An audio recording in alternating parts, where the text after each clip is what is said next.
Just picked this thing up. Check it out. Who said a 50s Chevy truck dash doesn't work in a Porsche? I bought a Porsche 911 body on Facebook Marketplace for $300. This video is going to be the start to finish of that build. Custom chassis, turbocharged, huge wide flares, big wide tires, all kinds of fun. At the end of the video, basically we're running from the cops. So let's get to the footage right now.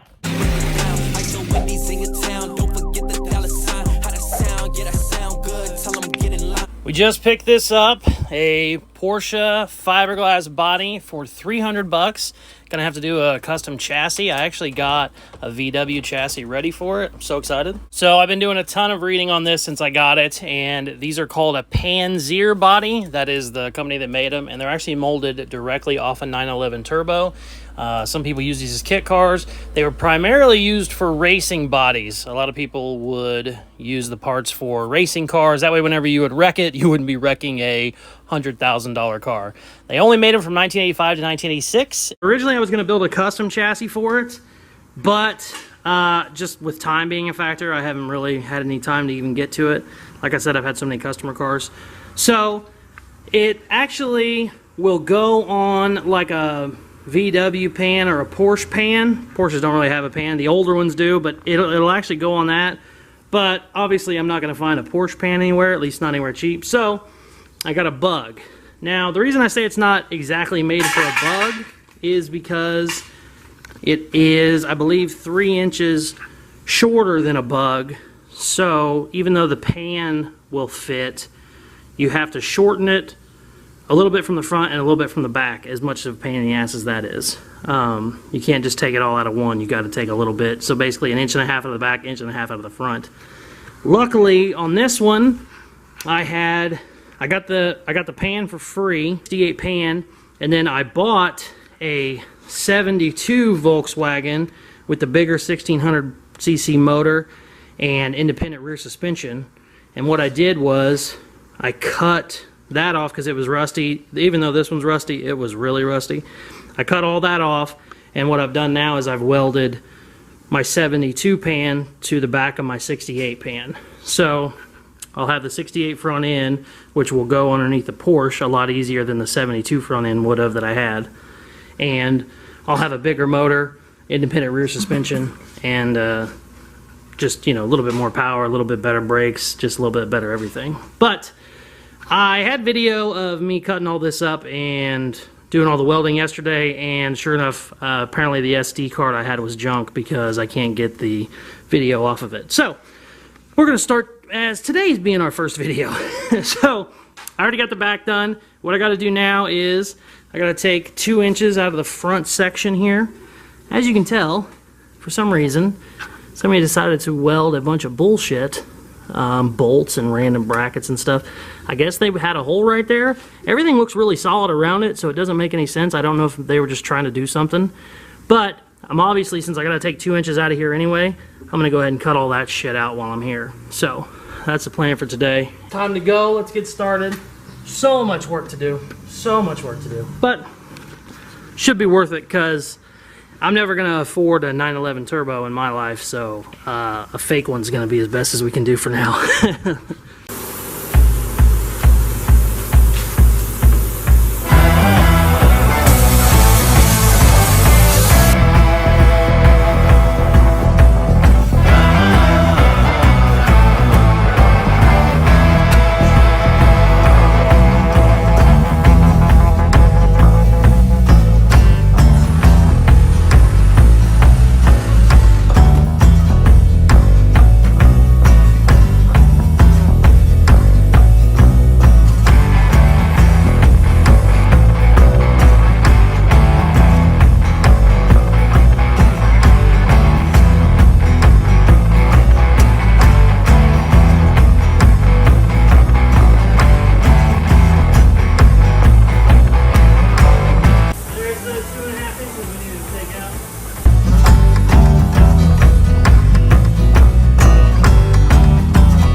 So I got the front end all done, and I wasn't planning on messing with the rust right now. I thought it was just kind of in the back and a couple little spots in the front.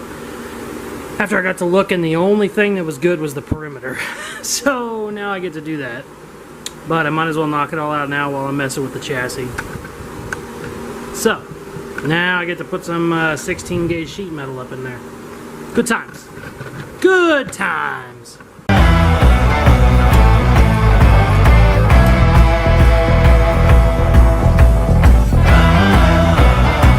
Got the chassis all finished, ready to mount the body. This ended up being a real pain in the ass compared to what I thought it was going to be. I got my 2 inches out of there and then 1 inch out of here. I think that's how I did it. I don't remember exactly. I have to look it up. But I got all my... Everything has plates and gussets and everything, especially on the bottom side. And then, like I said, I wasn't going to deal with this rust right now, but I figured what the hell, while I'm welding, I might as well deal with it. So I cut all that out and threw a piece of 16 gauge under there, and then I ran bracing underneath it as well. So everything is all braced up. Everything has gussets. And now we're ready to throw the body on.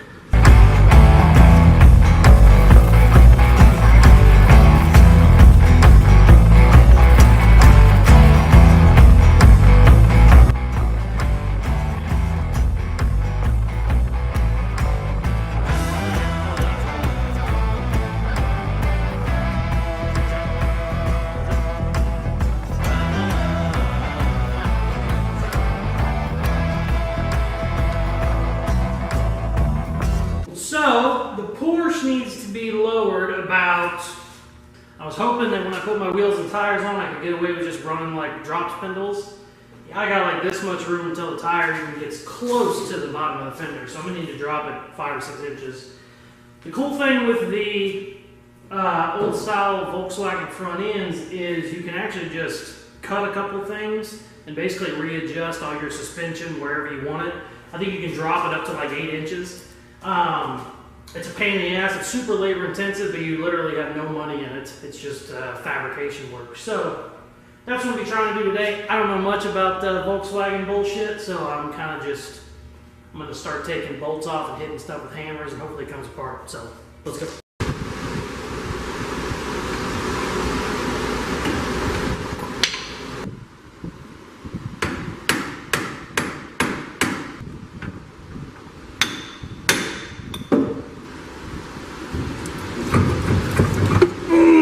God damn. I still don't know quite what I'm doing, but I got them out, baby.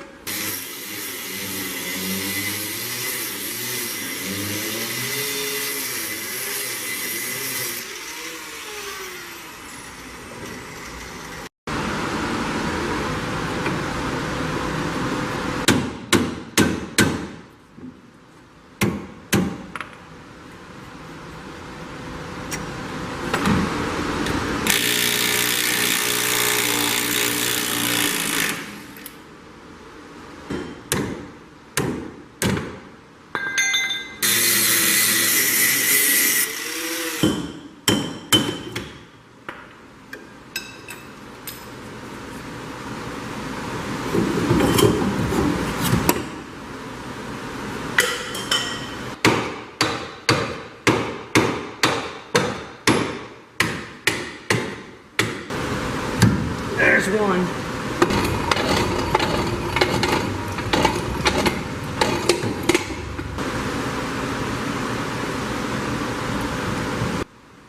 I think it might have just been some rust.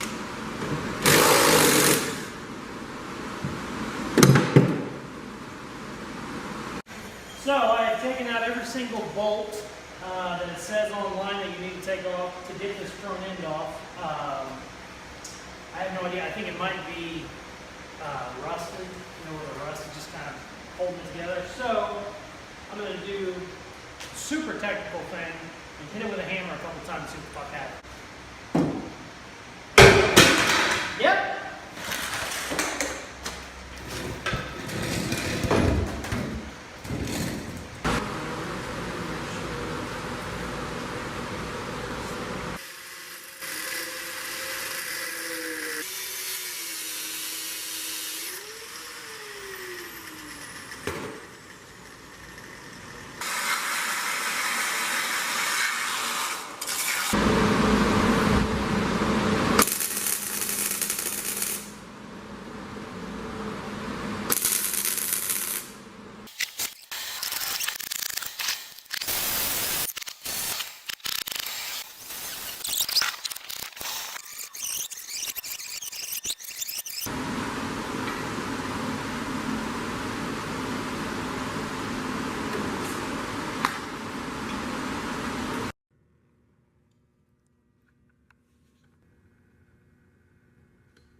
super happy with how it came out.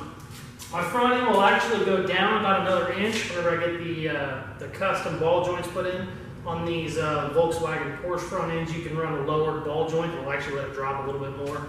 I'm going to do that so I can have just a little bit more suspension travel. It has quite a bit actually right now, but I'm real happy with how it sits. It is 44.5 inches tall, which is about my belly button, which is pretty cool. In today's video, we are going to be pissing off the Porsche folks. Let's go! The plan is to cut down this 55 Chevy truck dash and fit it onto the Porsche body. Before anybody gets seriously mad, this is just a fiberglass Porsche body. They used them for racing and stuff. Some people might call it a kit car. I don't really call it a kit car because it also uses stock panels. It's so exact you can use stock panels, stock trunk, stock hood, stock doors, all the stock shit, but it's all fiberglass. So I have a open dash. I was looking for Porsche dashes and they run about $1,000. I'm not paying that, obviously, especially when I have a perfectly good Chevy dash right here. What's cool is I realized this curve right here is actually really close to this one. It's not exact, but it's a lot closer than I thought it was going to be. I am going to have to take probably a foot out of the center of the dash. I don't know where I'm going to take the foot out yet, but most likely to be out of the center of it. But I got to cut it down quite a bit. So let's get going and see if we can't make it look all right.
Shifter. As you can see, the shifter in this is too far forward. I'm going to have to actually bring it back some. I could do it a couple different ways. I could shorten all my linkages and stuff and move all this stuff back, but I'd kind of rather have a shifter kind of sticking up. I think it would look better and it's also going to work better. So today I'm going to kind of show you how to go about making one. These are all just basic tools. I am going to use my forge, but you could easily just use like a little propane torch. It would do the same thing, but I have a forge, so I'm going to use it. So this is welding wire, you know, like TIG welding wire. I have a TIG welder, so I have this around. You could also use a hanger, you know, just a metal hanger. One way I used to do them, I used to make them, the first couple ones I've made, I wouldn't make a pattern. I would just kind of start bending up the metal and kind of getting it where I wanted it. And whenever you're using like a 1/2 inch piece of round bar, it's really hard to get the shape you need, and you'll end up kind of just getting it close enough to make it work, even though it might not be exactly what you want. So I always like to make a template first. Take this, or hanger, or round bar, whatever. Bend it to the shape you want, and maybe this height. Let's see.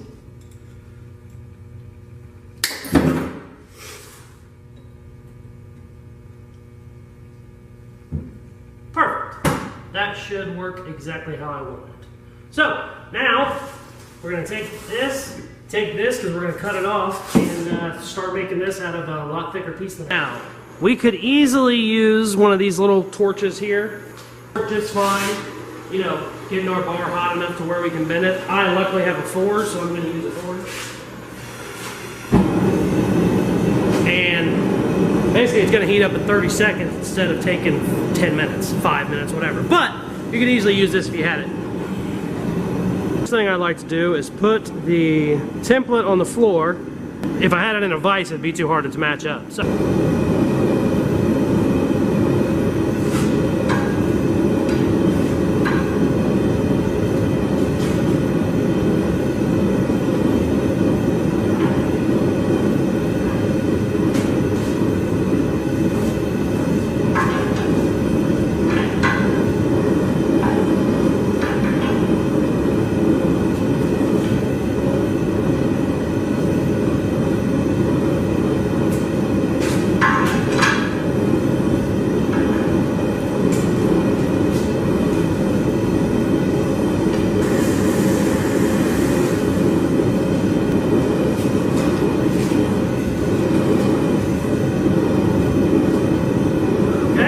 Throw it back in there for my next bin.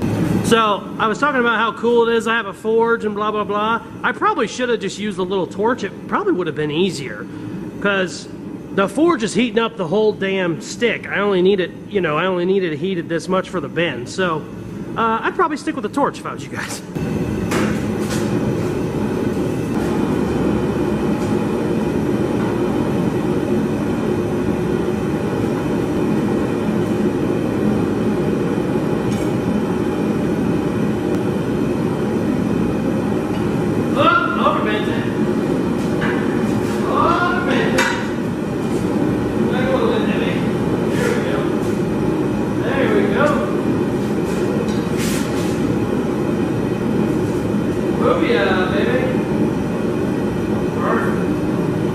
Another thing, mistake people will make their template, make your template, and then you think, oh, well, that's only a foot long.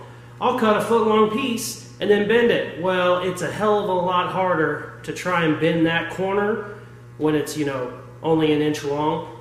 Keep the piece long, it's a lot easier to bend, it's a lot easier to fix it also. And then we just cut out what we need. Works out so much better that way. So, let's let this bitch cool off, and then we'll cut it. It's hotter than hell. Alright, let's cut this up.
That is how you make a shifter from scratch. Hopefully you guys picked up a couple tips on this in case you haven't done it before and you are wanting to try it yourself.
It's been sitting for too fucking long.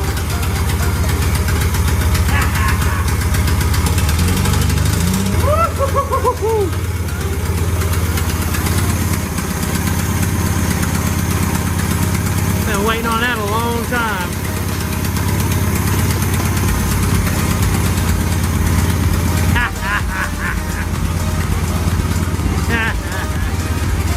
God damn, I love it.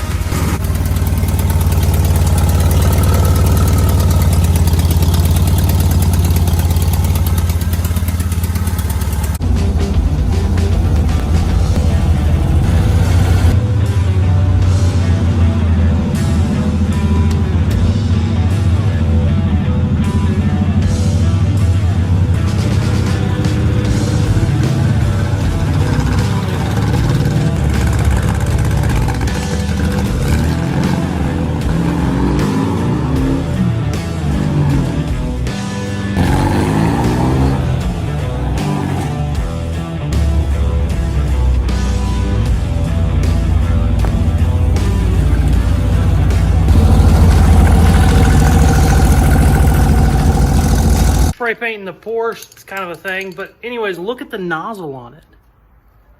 This thing shoots out like a fucking water gun or something. Check it out. Holy shit. Watch this.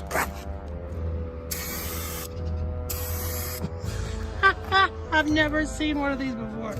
This is fucking dope. Let me make sure I spray paint my fucking $5,000 wheel. Oh God. Ooh, that was too close. Look, I shot my whole bumper in like 5 seconds. Wow, that's crazy. This time, maybe. Put some white in there. There we go. There we go. Perfect.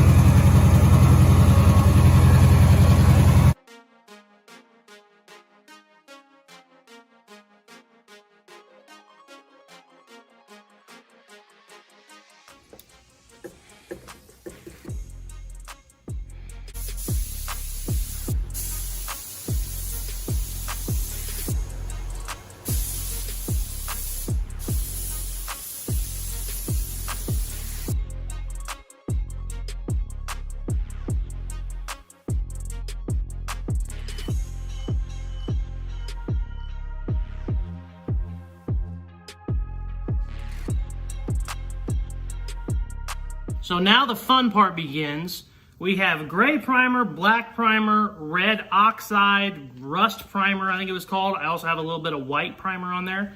And now I have a slate gray base coat.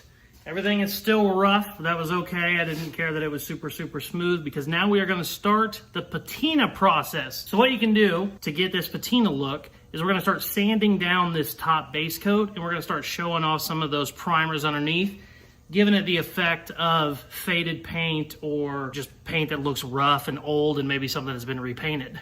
You can always add more layers. If for some reason I get to sanding and it doesn't look as good as I like it, I can always add a little bit more red here and there or whatever I need to do. But it's a lot easier to have the layers on underneath and then we just sand to where we want to, do. So essentially, let's say I sand with 600 grit. I know that's basically going to go through one layer that'll give me my red. If I want to go to 300 grit, that'll get me all the way to my gray, et cetera, et cetera.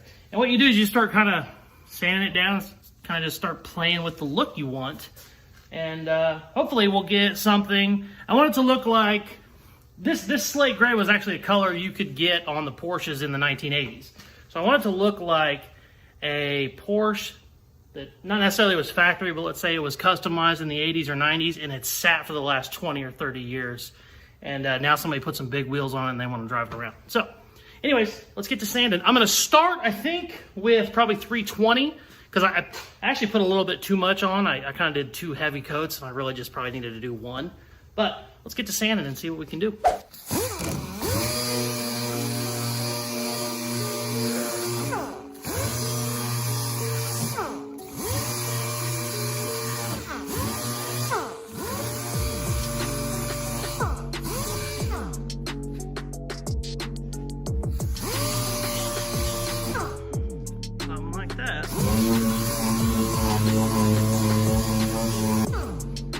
We got a long ways to go.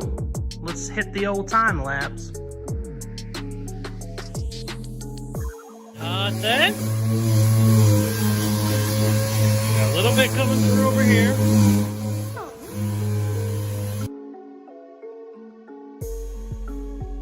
Okay, just gotta start playing with it. Figure out the look you want. Also, it helps to take a look at cars. Well, I should probably stop trying to talk. The goddamn air compressor on. So once you kind of get it roughly where you're wanting it, it's time to switch up to wet sanding. I've done most of this with 320, my water bucket, and a finer grit sandpaper that actually works with wet sanding. It's 500 wet is what it's called. And I'll go in here and I'll start connecting some of these a little bit better so it doesn't look so splotchy. And then pretty much should be done. I might hit it in some spots with 2000. The spots that I want to leave, you know, basically black still. I'll hit those with 2000. That way my primer or my clear has something to bite on. And then when I clear it, I'm going to clear it so that basically it's like a satin clear, and I'm going to put it on real thin, because I've seen people do these and then you bury it in clear. It doesn't look right to have a faded, you know, old looking paint job just have perfect clear on top of it. So I kind of like to do a satin clear and just put it on real light, almost hazy, you know, too far away, and spray it. Seems to work out pretty good. So let's do that.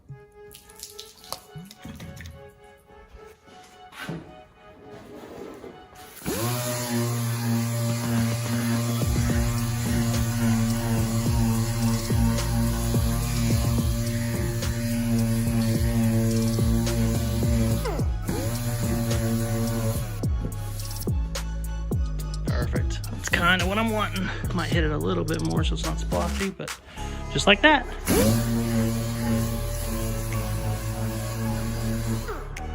Perfect! Now I have to do the whole car. Another thing I forgot to say was it helps to look at cars that have actually faded, you know, with real patina. And especially if you look at that exact model, there was a Porsche 930 that I looked at, and it had sat, I think it said it sat outside. And you can see exactly where, it normally always wears off the top of your fenders and stuff because the sun's just beating down on it, top of the roof in certain spots. But it's real nice if you can find a car that you have that you're trying to replicate and see exactly where the patina is, because the bumper on it was kind of worn out a lot more than I would have thought. So I'm gonna obviously use that on this as well. So just a little quick tip I was just thinking of. The roof's gonna suck because I just put way too much paint up there, but it is what it is. No big deal, just more sanding. So I got the look locked in that I'm going for. It's time to seal it up with some clear. The only thing I don't want to do is I don't want to get crazy with my clear and make it, you know, super wet looking. I kind of like this aged look that it has. So you want to go real easy with your clear because you can make it way too shiny. It looks great. I kind of wanted to go a little bit more in the doors, but all the pictures I looked at, they don't really fade out very bad on the lower part of the doors. So I need to just kind of show some restraint and stop there. But I dig it. Looks like an old faded Porsche. Cool. Now we gotta be real cool with the clear. We gotta just kind of get it on there, but not make it too wet looking.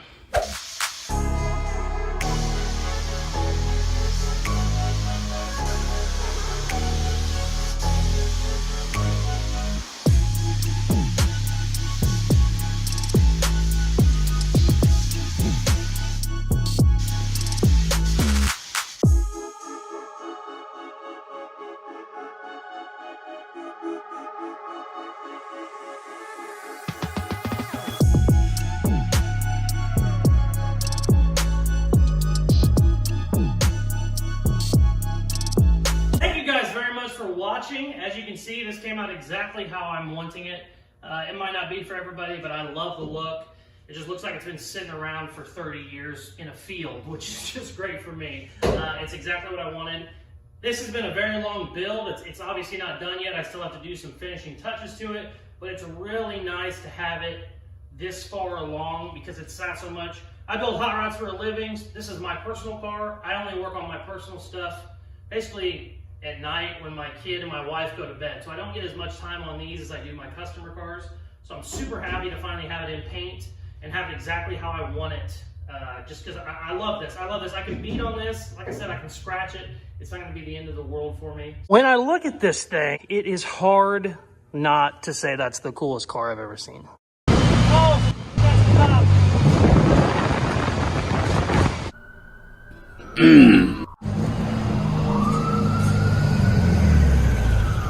It is time to get the Rat Rod Porsche out again. This poor thing has been sitting for a year, maybe 2 years, and it is just covered in dirt. It needs freshened up, it needs cleaned, it needs driven, all that fun stuff. Just like a real Porsche, gas tank in the front. You can't really see it really good in here. I'm gonna try and get it outside here in a little bit. First thing we need to do though, is try and fire this bad boy up. The last modification I did was I went to a bigger carburetor setup because the single I had on there was just not giving it enough gas to the turbo. The turbo is way too big. It needs a turbo a third that size to run properly, so you're kind of just fighting it constantly. But I'm gonna see what we can do, see if we can't get it fired up, and hopefully take it around the block a couple times before we do this giveaway. I don't know where to start. Let's start on the motor, fuck it.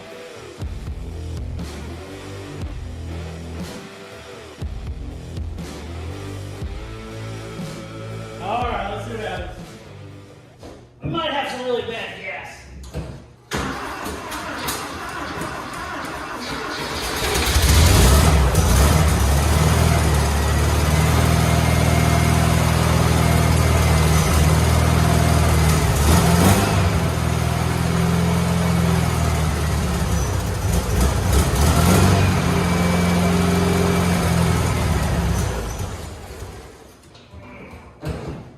We definitely got gas issues. I think I need to turn up the pressure in my fuel pump too. Hopefully we can just get it running and get rid of some of that shit.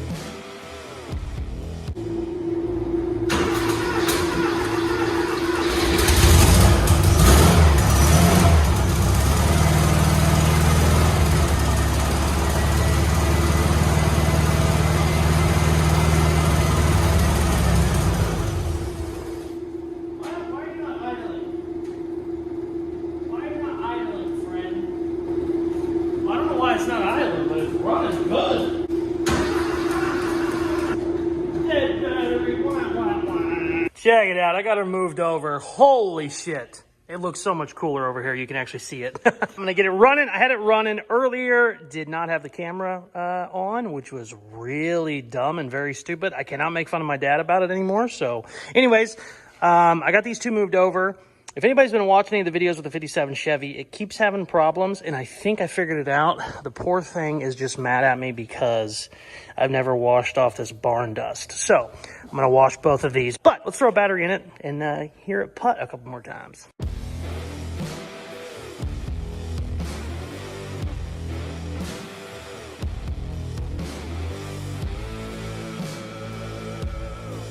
I think I know what's going on. I think we're fighting. Not only is our turbo entirely too big and our carburetor isn't the right carburetor, I think I got bad gas in it. Because it just it's running, it just doesn't love it. You can tell something's off.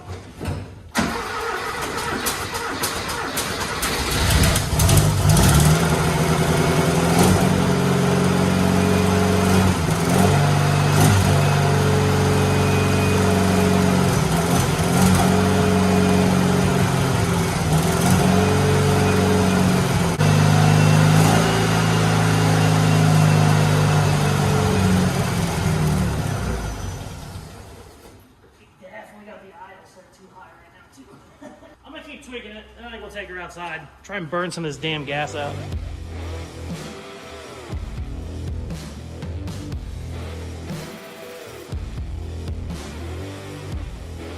Good news, bad news. Good news, it's running a lot better. Bad news, the gas is shit. I had it idling too high. I think I got that fixed too. Let's check. All right, I'm gonna take baby steps. Make sure I can move it back and forward because we do not want to wreck anything. We've done that before, and it's not fun. I can't remember where reverse is. I think it's there.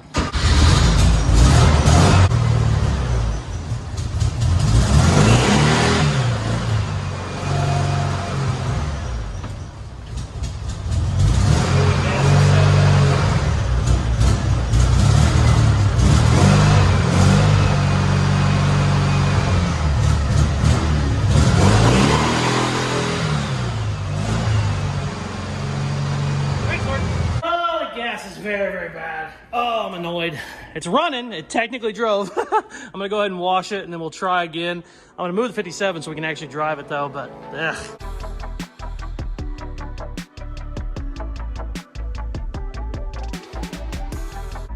Oof.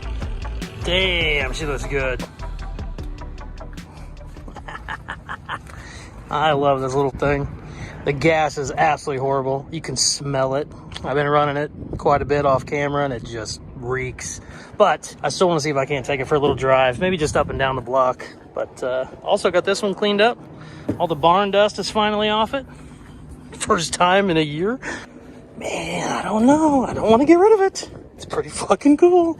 Also, it has been outside for 20 minutes washing it. I've had 3 people stop by, ask questions. Oof. All right, let's see if we can't get it started and running on some really bad gas. All right, let's see what happens. So I don't know how much this drive's gonna work, but we're gonna see what happens.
Okay.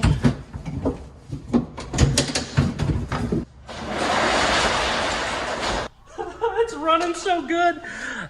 We need to get the fuck out of here though. Okay, so it was running really good.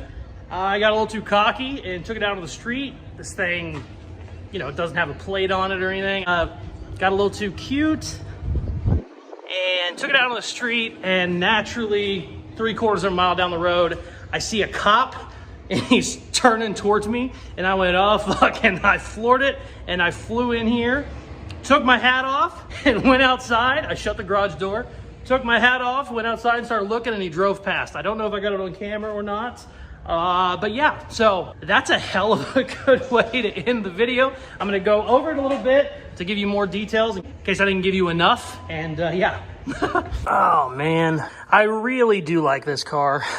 I've owned this for a very long time now. 4 years, maybe 5 years. We built it. It's basically been the way it looks right now for 2 years.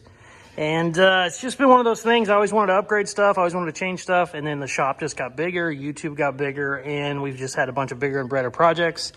When I look at this thing, though, it is hard not to say that's the coolest car I've ever seen. I mean, look at it. It's so fucking cool.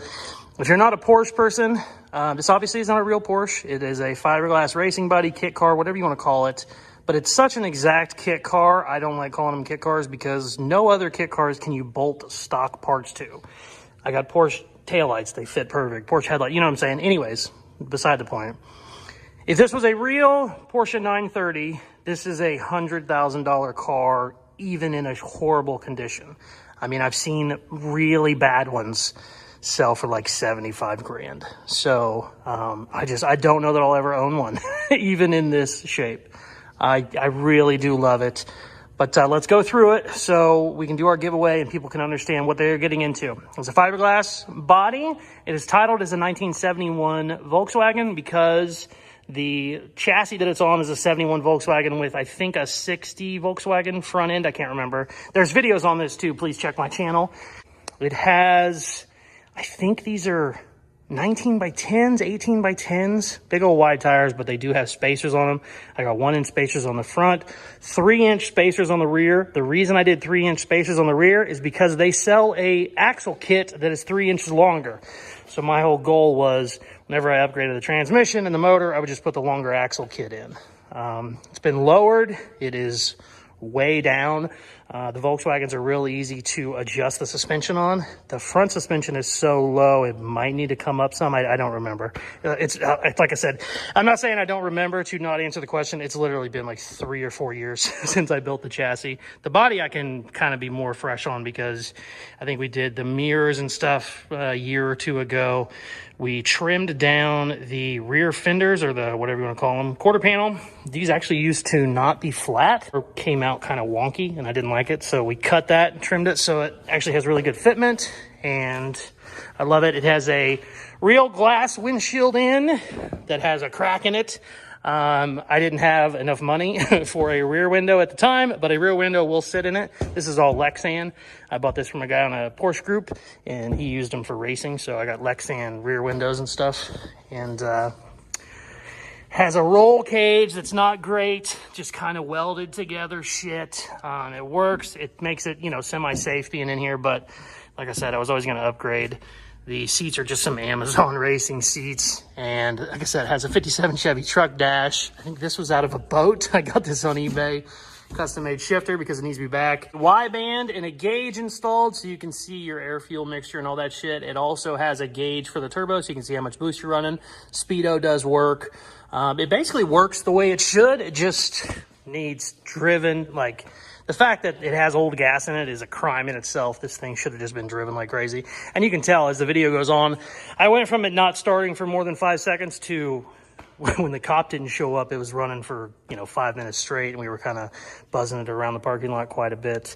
God damn, man, that is such a cool thing. It has underglow on it. It has red halo headlights, I think.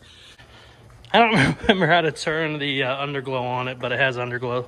God damn, that's a good looking son of a bitch. Could be yours. If this video was not your style, don't worry. We have so many other projects going on right now. I believe my next video is on a 29 Ford Model A Roadster that I just bought. It kind of gets interesting, as all of them do, so stay tuned. If you are not subscribed, please hit that button now. If you are subscribed, make sure you have your post notifications turned on. That way you will get notified every single time I post a video. Thank you very much for watching. Please like, share, comment, all that good stuff they tell you to do at the end of videos. And check out some of my other videos. If you want to see the coolest merchandise on the planet, go to Caseyscustoms.com to get a badass hat or any of the other Casey's Customs merch. Thank you very much for watching. I love you. Peace.